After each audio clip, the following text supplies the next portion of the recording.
Welcome back. You're listening to Ask the CIO, sponsored by Thundercat Technology and NetApp on federalnewsradio.com and 1500 AM. I'm your host, Jason Miller. My guest today is Ken Rogers, the acting deputy CIO for business management and planning at the State Department. Now, Ken, right before break, you left us on a cliffhanger. You said we're working on a new IT strategic plan, and then you said, well, I can even tell you what's in it. And I said, stop, hold on, we're going to take a break, but now we're back from that break. So let's start with that. Give me some highlights about the strategic plan. Sure, be glad to. So at the kind of the centerpiece of the plan, we've talked about that already, IT modernization. How do we take our legacy systems, bring them into the 21st century, leverage modern technology? A lot of that requires relooking at our infrastructure. A second piece of that is the user experience. So how do we do IT differently requires us to look at the user experience, especially as the user experience of most folks out there continues to get refined in their personal lives with optimized capabilities built on devices that are native that really allow our customers to have that streamlined experience. So how do we attend to the user experience and make sure we're refining that going forward? And as we move up the stack and push a lot of our capability into the cloud and focus on that SaaS layer, I've got to relook at my IT governance. So if I can deploy an app or a capability or an application in a cloud environment in days or weeks, but it takes me to do a review a project 3 months or 6 months, and to do an acquisition that takes another 18 months, and then to do an ATO or an ANA for the security of that, maybe all concurrent, I can have the capability done in weeks, and then I can approve that capability in months. That makes absolutely no sense. So how do we take a fresh look at governance so that it's keeping the pace of the digital age? So that really kind of represents what we're doing on the inside. It really requires significant amount of re-engineering, restructuring. We're not doing the organizational changes at this point, but at some point as we refine these processes, we'll look at the organization as well. So our IT strategy is bookended by data as a strategic asset at the front of the strategy, and IT workforce of the future at the back end of the strategy. Two critical pieces that we have to get our arms around. So one of the great opportunities of IT modernization and pivoting from an on-prem environment to an in the cloud environment is a real opportunity to deep dive look at our data, understand what we have, understand its useful life, and structure it in a way for us to be able to leverage it with modern data analytic tools. We have to do this. And transitioning modernization to a new environment is a perfect time to do it.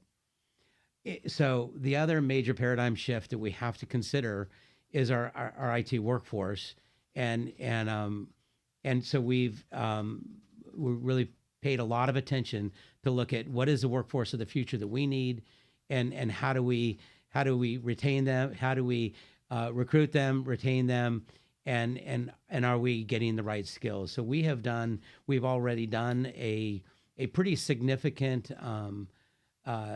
capability studies for foreign service and civil service, but in terms of our workforce, that obviously includes our contractor workforce as well. So I can talk about that later. So those are the kind of the major tenets of our IT strategic plan.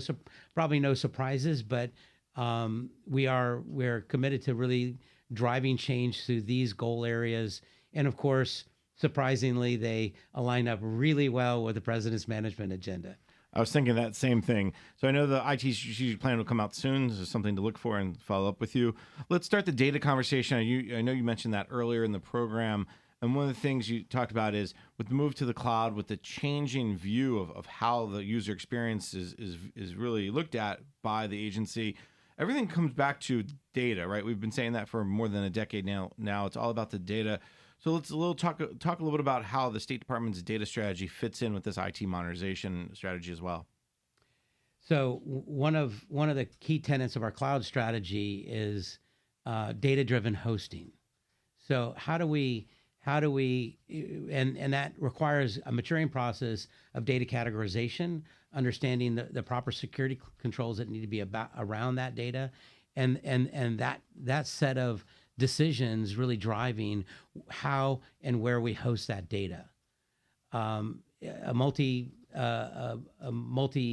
cloud platform creates a great opportunity to prevent vendor lock-in, but it creates increased complexity on how we're managing our data.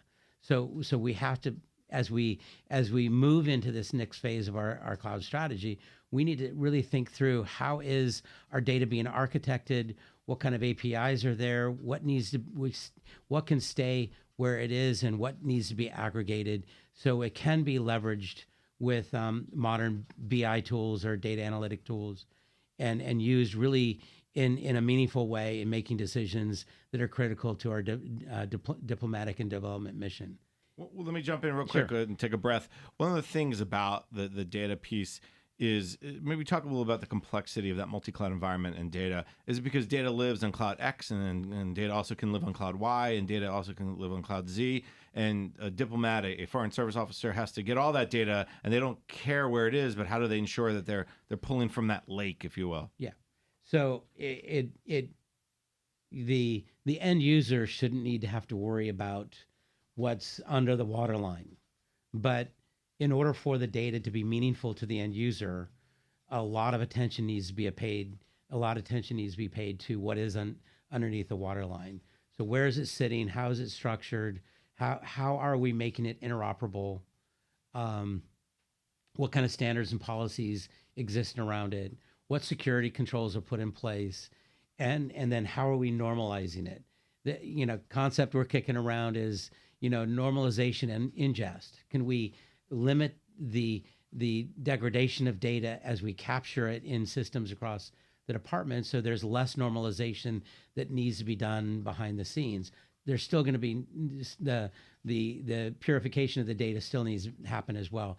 So all that would fall under the bucket of data management in this complex environment, and then serving that up and making it available, not necessarily in an aggregated form. Some could be, but it's really more of an issue of accessing that data.